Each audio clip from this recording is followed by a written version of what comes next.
Okay, this is Scott Jordan. This is my daily blog post for Tuesday, June 30th. There's Lucy, that's Chloe, and this is my first blog post using my new iPhone 3GS. I talk about that a little bit. Let me just get this set up. I got a unipod, so just want to get this straight. Oh wow, there's a helicopter. They're building the new gondola. Hopefully I'll get some shots of that. Today's a busy day for us. Got a lot going on. I'm going to record some videos and trying to get out of the office early. Summers here in Sun Valley are so spectacularly beautiful.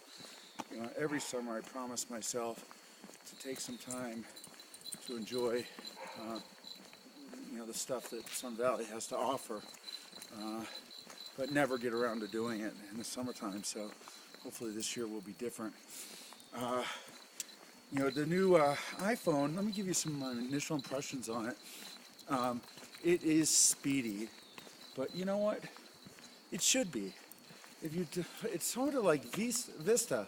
Why is it that when Microsoft comes out with an operating system that bogs down their system to such a degree that it makes it almost inoperable, that people get all over Microsoft? But when Apple develops a system, for their iPhone that just is so memory intensive that it takes like 5 seconds or more just to look up a contact, people just forgive Apple. I just don't understand that. As many of you may know, I have all of Apple's products. I want to be a fan, but I'm not overly impressed. I think people are way too forgiving of them, and I'm finding a lot of flaws already in the operating system.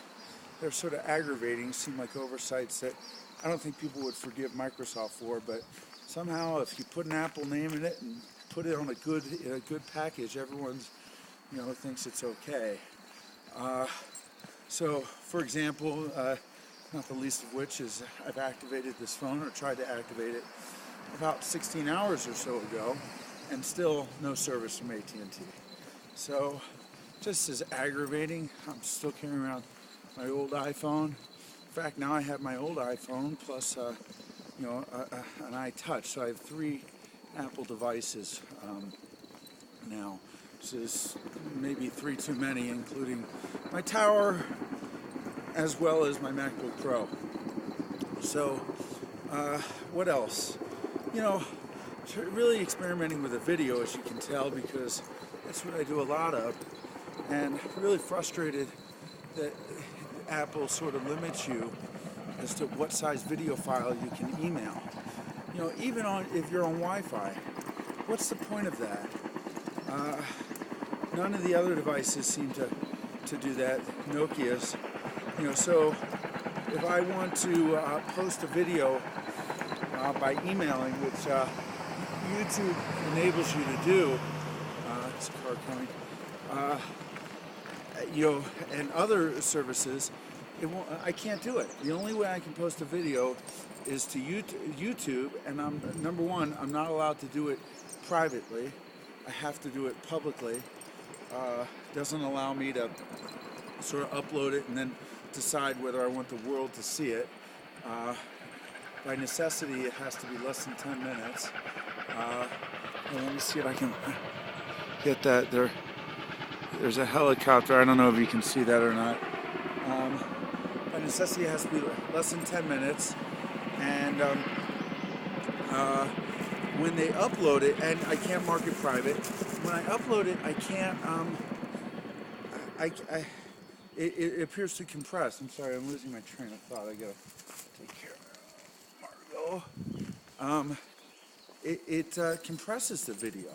So I don't understand if it does it in its full glory, or the only way that you can do that, in its uncompressed format, is somehow syncing through iTunes.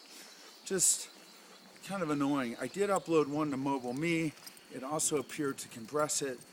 I'm not sure and I can't even find it on Mobile Me. I mean, I uploaded it, then looked, still not there. I've uploaded it several times, so maybe it takes a while to sort of process. Just sucks, but it is fast. And again, I can't congratulate Apple for making something fast that needs to be fast. To me, it's almost like, when Windows, sells, software and they call it professional and charge a premium for it, when it doesn't cost them any more to do it, they just make it better and less buggy.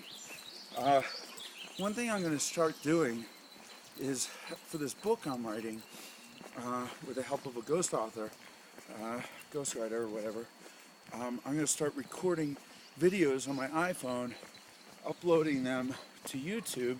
Anyone wants to hear the stories that, help me, around, how I formed SCOTTeVEST. Some really funny stories. I told one about a Greek restaurant. I'm going to try and put it up. So that it's a nice way of easily communicating these stories with my ghostwriter.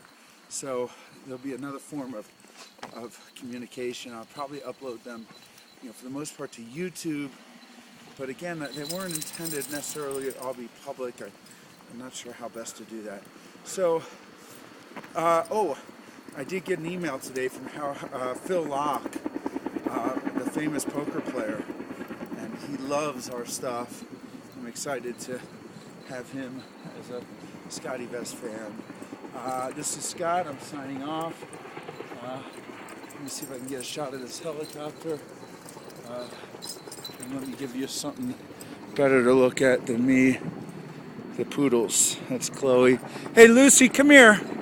The sun is right in front, so I'm going to end this recording.